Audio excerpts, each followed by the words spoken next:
ಓಂ ಶಾಂತಿ. ಇಂದಿನ ದಿನಾಂಕ 13/3/2024. ಪ್ರಾರ್ಥ ಮುರುಳಿ ಬಾಪ್ತಾದ ಮಧುಬನ. ಮಧುರ ಮಕ್ಕಳೇ, ಇಡೀ ಪ್ರಪಂಚದಲ್ಲಿ ನಿಮ್ಮಂತಹ ಪದಮಾಪದಂ ಭಾಗ್ಯಶಾಲಿ ವಿದ್ಯಾರ್ಥಿಗಳು ಯಾರೂ ಇಲ್ಲ. ನಿಮಗೆ ಸ್ವಯಂ ಜ್ಞಾನಸಾಗರ ತಂದೆಯು ಶಿಕ್ಷಕರಾಗಿ ಓದಿಸುತ್ತಾರೆ. ಪ್ರಶ್ನೆ: ಯಾವ ನಶೆಯು ಸದಾ ಇದ್ದಾಗ ಮೋಹದ ದಾರಗಳು ತುಂಡಾಗುತ್ತವೆ? ಉತ್ತರ: ಸರ್ವೀಸ್ ಮಾಡುವ ಆಸಕ್ತಿಯು ಸದಾ ಇರಲಿ, ಆಗ ಮೋಹದ ದಾರಗಳು ತುಂಡಾಗುತ್ತವೆ. ಸದಾ ಬುದ್ಧಿಯಲ್ಲಿ ನೆನಪಿರಲಿ, ಈ ಕಣ್ಣುಗಳಿಂದ ಏನೆಲ್ಲವನ್ನು ನೋಡುತ್ತೇವೆಯೋ ಅದೆಲ್ಲವೂ ವಿನಾಶಿಯಾಗಿದೆ. ಇದನ್ನು ನೋಡಿಯೂ ನೋಡದಂತಿರಬೇಕು. ತಂದೆಯ ಶ್ರೀಮತವಾಗಿದೆ, ಕೆಟ್ಟದನ್ನು ನೋಡಬೇಡಿ, ಕೆಟ್ಟದನ್ನು ಕೇಳಬಾರದು. ಓಂ ಶಾಂತಿ. ಶಿವ ಭಗವಾನುವಾಚ. ಮಧುರ ಸಾಲಿಗ್ರಾಮ ಅಥವಾ ಆತ್ಮಿಕ ಮಕ್ಕಳ ಪ್ರತಿ. ಇದಂತೂ ಮಕ್ಕಳು ತಿಳಿದುಕೊಂಡಿದ್ದೀರಿ. ನಾವು ಸತ್ಯಯುಗಿ ಆದಿ ಸನಾತನ ದೇವಿ ದೇವತಾ ಧರ್ಮದವರಾಗಿದ್ದೆವು ಅಂದ ಮೇಲೆ ಇದನ್ನು ನೆನಪಿಟ್ಟುಕೊಳ್ಳಬೇಕು. ಆದಿ ಸನಾತನ ದೇವಿ ದೇವತಾ ಧರ್ಮವನ್ನಂತೂ ಎಲ್ಲರೂ ಒಪ್ಪುತ್ತಾರೆ. ಆದರೆ ದೇವತಾ ಧರ್ಮದ ಬದಲಾಗಿ ಹಿಂದೂ ಹೆಸರನ್ನು ಇಟ್ಟುಬಿಟ್ಟಿದ್ದಾರೆ. ನಿಮಗೆ ಆದಿ ಸನಾತನ ಯಾರಾಗಿದ್ದಾರೆಂದು ಗೊತ್ತಿದೆ. ಆದರೆ ಪುನರ್ಜನ್ಮವನ್ನು ತೆಗೆದುಕೊಳ್ಳುತ್ತಾ ಈ ರೀತಿಯಾಗಿದ್ದಾರೆ. ಇದನ್ನು ಭಗವಂತನೇ ತಿಳಿಸುತ್ತಾರೆ. ಭಗವಂತನು ಯಾವುದೇ ದೇಹಧಾರಿ ಮನುಷ್ಯನಲ್ಲ. ಮತ್ತೆಲ್ಲರಿಗೆ ತಮ್ಮ ತಮ್ಮ ದೇಹವಿದೆ. ಆದರೆ ಶಿವ ತಂದೆಗೆ ವಿದೇಹಿ ಎಂದು ಹೇಳಲಾಗುತ್ತದೆ. ಅವರಿಗೆ ತಮ್ಮದೇ ಆದ ದೇಹವಿಲ್ಲ. ಮತ್ತೆಲ್ಲರಿಗೆ ತಮ್ಮ ದೇಹವಿದೆ. ಆದ್ದರಿಂದ ತಮ್ಮನ್ನು ಸಹ ಹೀಗೆ ವಿದೇಹಿ ಎಂದು ತಿಳಿಯುವುದು ಎಷ್ಟು ಮಧುರವೆನಿಸುತ್ತದೆ. ನಾವು ಹೇಗಿದ್ದೆವು, ಈಗ ಏನಾಗುತ್ತಿದ್ದೇವೆ, ಈ ನಾಟಕವು ಹೇಗೆ ಮಾಡಲ್ಪಟ್ಟಿದೆ, ಇದನ್ನು ಸಹ ನೀವೀಗ ತಿಳಿಯುತ್ತಿದ್ದೀರಿ. ಈ ದೇವಿ ದೇವತಾ ಧರ್ಮವೇ ಪವಿತ್ರ ಗೃಹಸ್ಥಾಶ್ರಮವಾಗಿತ್ತು. ಈಗ ಆಶ್ರಮವಲ್ಲ. ನಿಮಗೆ ಗೊತ್ತಿದೆ, ಈಗ ನಾವು ಆದಿ ಸನಾತನ ದೇವಿ ದೇವತಾ ಧರ್ಮದ ಸ್ಥಾಪನೆ ಮಾಡುತ್ತಿದ್ದೇವೆ. ಹಿಂದೂ ಹೆಸರಂತೂ ಈಗ ಇಡಲಾಗಿದೆ. ಆದಿ ಸನಾತನ ಹಿಂದೂ ಧರ್ಮವಂತೂ ಇಲ್ಲ. ಆದಿ ಸನಾತನ ಧರ್ಮದವರಿಗೂ ತಿಳಿಸಿ ಎಂದು ತಂದೆಯು ಅನೇಕ ಬಾರಿ ಹೇಳಿದ್ದಾರೆ. ಅಂದ ಮೇಲೆ ಅವರಿಗೆ ತಿಳಿಸಿ, ನೀವು ಆದಿ ಸನಾತನ ದೇವಿ ದೇವತಾ ಪವಿತ್ರ ಧರ್ಮದವರಾಗಿದ್ದೀರೋ ಅಥವಾ ಹಿಂದೂ ಧರ್ಮದವರಾಗಿದ್ದೀರೋ ಎಂಬುದನ್ನು ಬರೆಯಿರಿ ಎಂದು ಅವರಿಗೆ ತಿಳಿಸಿದಾಗ 84 ಜನ್ಮಗಳ ಬಗ್ಗೆ ತಿಳಿಯುತ್ತದೆ. ಈ ಜ್ಞಾನವು ಬಹಳ ಸಹಜವಾಗಿದೆ. ಕೇವಲ ಇದಕ್ಕೆ ಲಕ್ಷಾಂತರ ವರ್ಷಗಳೆಂದು ಹೇಳಿರುವುದರಿಂದ ಮನುಷ್ಯರು ತಬ್ಬಿಬ್ಬಾಗುತ್ತಾರೆ. ಇದು ಸಹ ನಾಟಕದಲ್ಲಿ ನಿಗದಿಯಾಗಿದೆ. ಸತೋ ಪ್ರಧಾನರಿಂದ ತಮೋ ಪ್ರಧಾನರಾಗುವುದು ಸಹ ನಾಟಕದಲ್ಲಿ ಪಾತ್ರವಿದೆ. ದೇವತಾ ಧರ್ಮದವರೇ 84 ಜನ್ಮಗಳನ್ನು ತೆಗೆದುಕೊಳ್ಳುತ್ತಾ ಎಷ್ಟೊಂದು ಪತಿತರಾಗಿ ಬಿಟ್ಟಿದ್ದಾರೆ. ಭಾರತವು ಮೊದಲು ಎಷ್ಟು ಶ್ರೇಷ್ಠವಾಗಿತ್ತು. ಭಾರತವನ್ನೇ ಮಹಿಮೆ ಮಾಡಬೇಕು.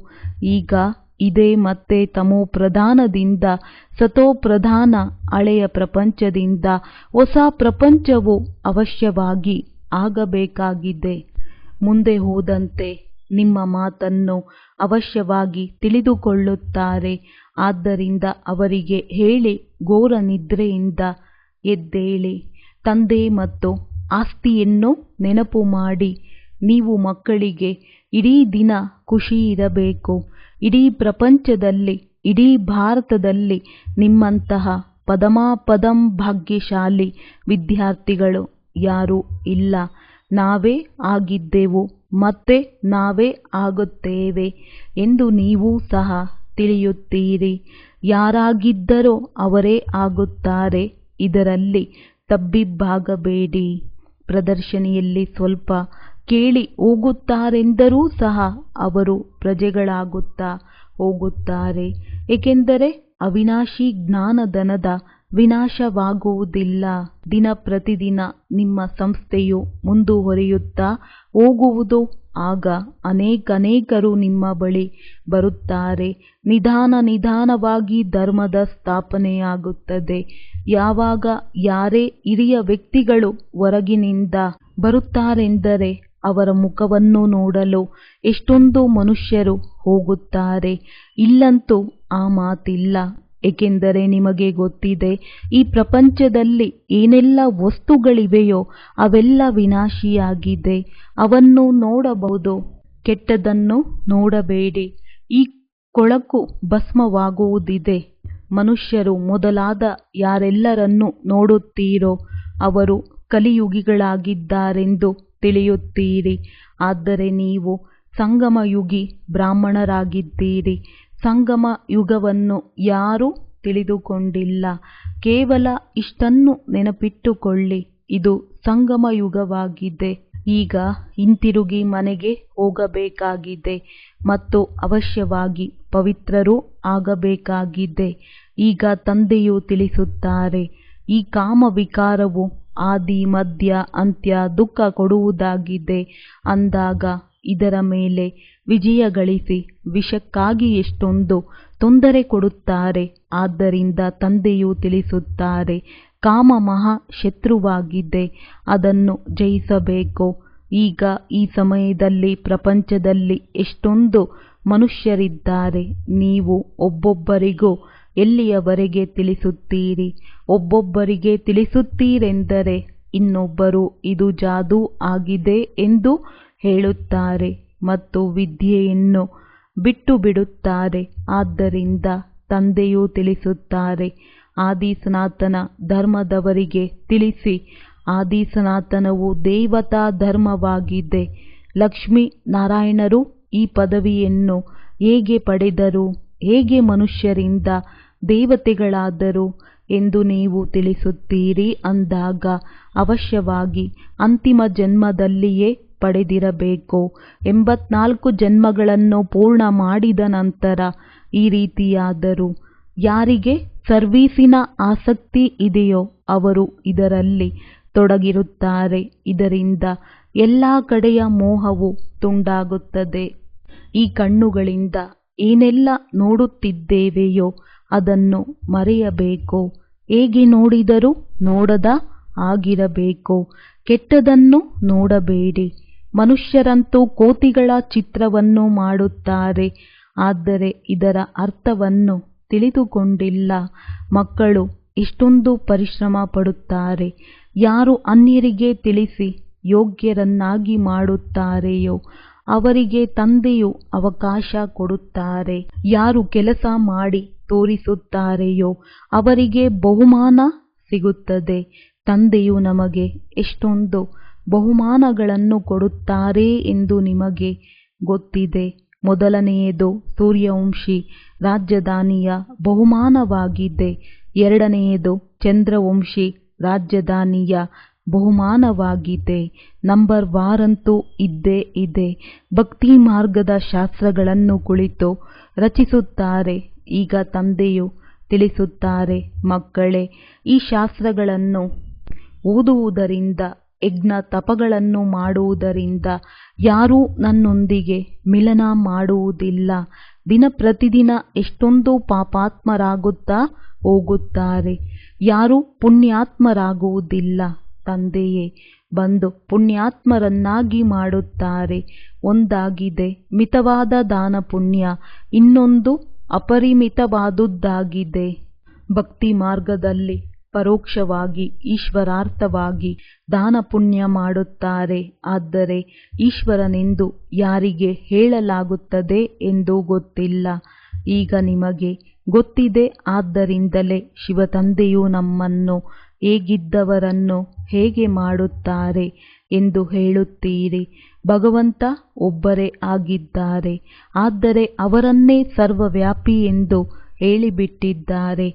ಆದ್ದರಿಂದ ಅವರಿಗೆ ತಿಳಿಸಬೇಕು, ನೀವು ಏನೇನು ಮಾಡಿಬಿಟ್ಟಿದ್ದೀರಿ. ನಿಮ್ಮ ಬಳಿ ಬರುತ್ತಾರೆ, ಸ್ವಲ್ಪ ಕೇಳಿ ಹೊರಗೆ ಹೋಗುತ್ತಾರೆಂದರೆ ಅದು ಸಮಾಪ್ತಿಯಾಗುತ್ತದೆ. ಇಲ್ಲಿಯದು ಇಲ್ಲಿಗೆ ಉಳಿಯುತ್ತದೆ. ಎಲ್ಲವನ್ನೂ ಮರೆತು ಹೋಗುತ್ತಾರೆ. ಜ್ಞಾನವು ಬಹಳ ಚೆನ್ನಾಗಿದೆ, ನಾವು ಮತ್ತೆ ಬರುತ್ತೇವೆಂದು ನಿಮಗೆ ಹೇಳುತ್ತಾರೆ. ಆದರೆ ಮೋಹದ ದಾರಗಳು ತುಂಡಾಗುವುದೇ ಇಲ್ಲ. ಮೋಹಜೀತರಾಜನ ಕಥೆಯು ಎಷ್ಟು ಚೆನ್ನಾಗಿದೆ. ಮೋಹಜೀತ ಎಂದರೆ ಈ ಲಕ್ಷ್ಮೀನಾರಾಯಣರಾಗಿದ್ದಾರೆ. ಆದರೆ ಮನುಷ್ಯರಿಗೆ ಇದು ಗೊತ್ತಿಲ್ಲ. ಇದು ಆಶ್ಚರ್ಯವಾಗಿದೆ. ರಾವಣ ರಾಜ್ಯದಲ್ಲಿ ಏಣಿಯನ್ನು ಇಳಿಯುತ್ತಾ ಒಮ್ಮೆಲೆ ಕೆಳಗೆ ಬಿದ್ದು ಹೋಗುತ್ತಾರೆ. ಹೇಗೆ ಮಕ್ಕಳ ಆಟವಿರುತ್ತದೆ ಎಲ್ಲವೇ. ಮೇಲೆ ಹೋಗಿ ಮತ್ತೆ ಕೆಳಗೆ ಬೀಳುತ್ತಾರೆ. ನಿಮ್ಮ ಆಟವೂ ಸಹ ಬಹಳ ಸಹಜವಾಗಿದೆ. ತಂದೆಯು ತಿಳಿಸುತ್ತಾರೆ, ಚೆನ್ನಾಗಿ ಧಾರಣೆ ಮಾಡಿ, ಯಾವುದೇ ಚೀಚಿ ಕೆಲಸವನ್ನು ಮಾಡಬಾರದು. ತಂದೆಯು ತಿಳಿಸುತ್ತಾರೆ, ನಾನು ಬೀಜರೂಪ ಸಚ್ಚಿತ್ ಆನಂದ ಸ್ವರೂಪನಾಗಿದ್ದೇನೆ, ಜ್ಞಾನಸಾಗರನಾಗಿದ್ದೇನೆ. ಜ್ಞಾನಸಾಗರನು ಮೇಲೆ ಕುಳಿತುಕೊಂಡೇ ಇರುವರೇನೋ. ಎಂದಾದರೂ ಬಂದು ಜ್ಞಾನವನ್ನು ಕೊಟ್ಟಿರಬೇಕಲ್ಲವೇ. ಆದರೆ ಜ್ಞಾನ ಎಂದರೇನು ಎಂಬುದು ಯಾರಿಗೂ ಗೊತ್ತಿಲ್ಲ. ಈಗ ತಂದೆಯು ತಿಳಿಸುತ್ತಾರೆ, ಮಕ್ಕಳೇ, ನಾನು ನಿಮಗೆ ಓದಿಸಲು ಬರುತ್ತೇನೆಂದರೆ ಪ್ರತಿನಿತ್ಯವೂ ಓದಬೇಕಲ್ಲವೇ. ಪ್ರತಿನಿತ್ಯವೂ ವಿದ್ಯಾಭ್ಯಾಸವನ್ನು ತಪ್ಪಿಸಬಾರದು. ಯಾವುದಾದರೊಂದು ಒಳ್ಳೆಯ ಜ್ಞಾನ ಬಿಂದು ಅವಶ್ಯವಾಗಿ ಸಿಗುತ್ತದೆ. ಮುರುಳಿಯನ್ನೇ ಓದದಿದ್ದರೆ ಅವಶ್ಯವಾಗಿ ಜ್ಞಾನ ಬಿಂದುಗಳು ತಪ್ಪಿ ಹೋಗುತ್ತವೆ. ಬಹಳಷ್ಟು ಜ್ಞಾನದ ಅಂಶಗಳಿವೆ. ಇದೂ ಸಹ ನಿಮಗೆ ತಿಳಿಸಬೇಕು.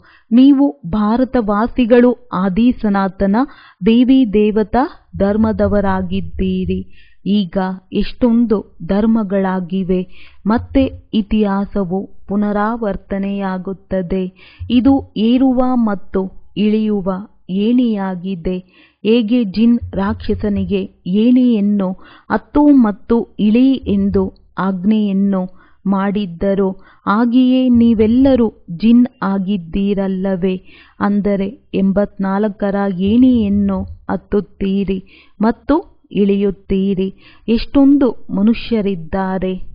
ಪ್ರತಿಯೊಬ್ಬರೂ ಸಹ ಎಷ್ಟೊಂದು ಪಾತ್ರವನ್ನು ಅಭಿನಯಿಸಬೇಕಾಗುತ್ತದೆ. ಮಕ್ಕಳಿಗಂತೂ ಬಹಳ ಆಶ್ಚರ್ಯವೆನಿಸಬೇಕು. ಏಕೆಂದರೆ ನಿಮಗೆ ಬೇಹದ್ದಿನ ನಾಟಕದ ಪೂರ್ಣ ಅರಿವಾಗಿದೆ. ಇಡೀ ಸೃಷ್ಟಿಯ ಆದಿ ಮಧ್ಯ ಅಂತ್ಯವನ್ನು ನೀವೇ ತಿಳಿದುಕೊಂಡಿದ್ದೀರಿ. ಇದನ್ನು ಯಾವುದೇ ಮನುಷ್ಯರು ತಿಳಿದುಕೊಂಡಿಲ್ಲ. ಸತ್ಯಯುಗದಲ್ಲಿ ಯಾರದೇ ಬಾಯಿಂದ ಯಾವುದೇ ಕೆಟ್ಟ ವಚನಗಳು ಬರುವುದಿಲ್ಲ. ಇಲ್ಲಂತೂ ಒಬ್ಬರು ಇನ್ನೊಬ್ಬರಿಗೆ ನಿಂದನೆ ಮಾಡುತ್ತಿರುತ್ತಾರೆ. ಇದು ವಿಷಯ ವೈತರಣಿ ನದಿ ರೌರವ ನರಕವಾಗಿದೆ. ಎಲ್ಲ ಮನುಷ್ಯರು ರೌರವ ನರಕದಲ್ಲಿದ್ದಾರೆ. ಇಲ್ಲಂತೂ ಯಥಾ ರಾಜ ರಾಣಿ ತಥಾ ಪ್ರಜಾ. ನಿಮ್ಮ ವಿಜಯವು ಅಂತ್ಯದಲ್ಲಾಗುತ್ತದೆ. ಆಗ ಆದಿ ಸನಾತನ ದೇವಿ ದೇವತಾ ಧರ್ಮದ ಸ್ಥಾಪನೆಯನ್ನು ಯಾರು ಮಾಡಿದರೆಂದು ತಿಳಿಯುತ್ತಾರೆ.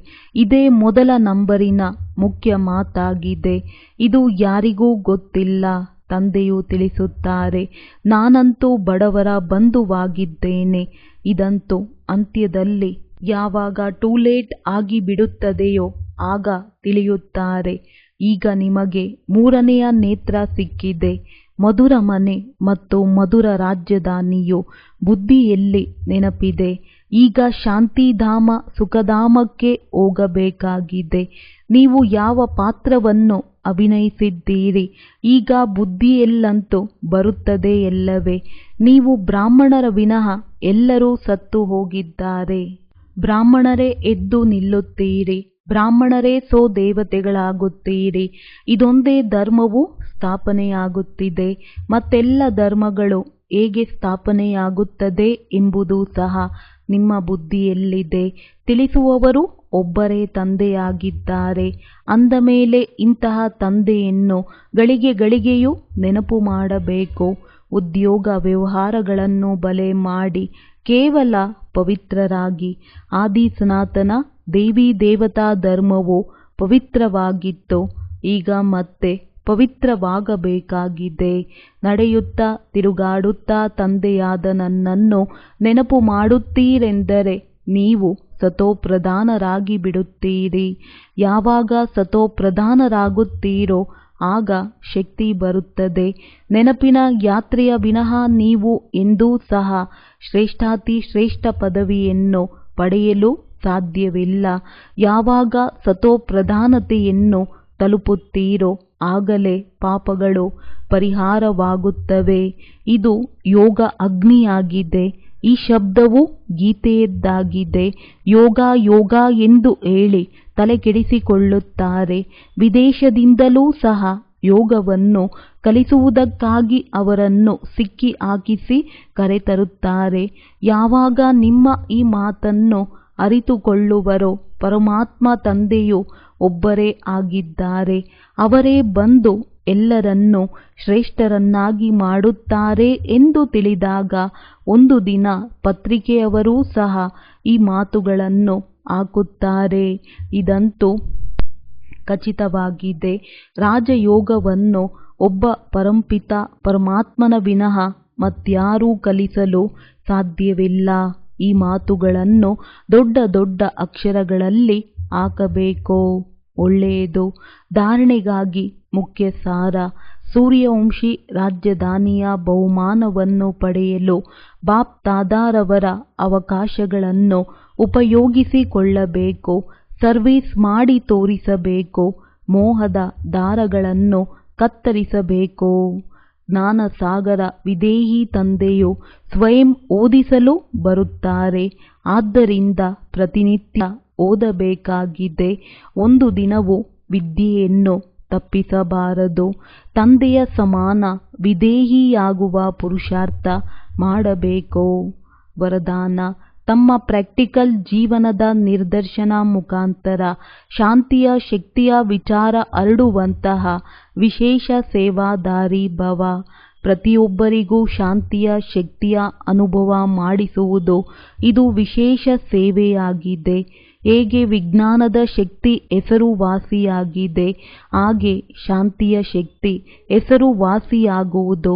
ಎಲ್ಲರ ಮುಖದಿಂದ ಕೂಗು ಹೊರಡಲಿ, ಶಾಂತಿಯ ಶಕ್ತಿ ವಿಜ್ಞಾನದ ಶಕ್ತಿಗಿಂತಲೂ ಶ್ರೇಷ್ಠವಾಗಿದೆ ಎಂದು. ಆ ದಿನವೂ ಸಹ ಬರಲಿದೆ.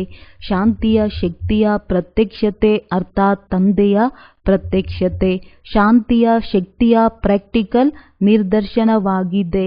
ನಿಮ್ಮೆಲ್ಲರ ಜೀವನ ಪ್ರತಿಯೊಬ್ಬರೂ ನಡೆಯುತ್ತಾ ತಿರುಗಾಡುತ್ತಾ ಶಾಂತಿಯ ಮಾಡೆಲ್ ಕಂಡು ಬಂದಲ್ಲಿ ವಿಜ್ಞಾನದವರ ದೃಷ್ಟಿಯೂ ಸಹ ಶಾಂತಿಯ ಶಕ್ತಿಯವರ ಮೇಲೆ ಹೋಗುವುದು.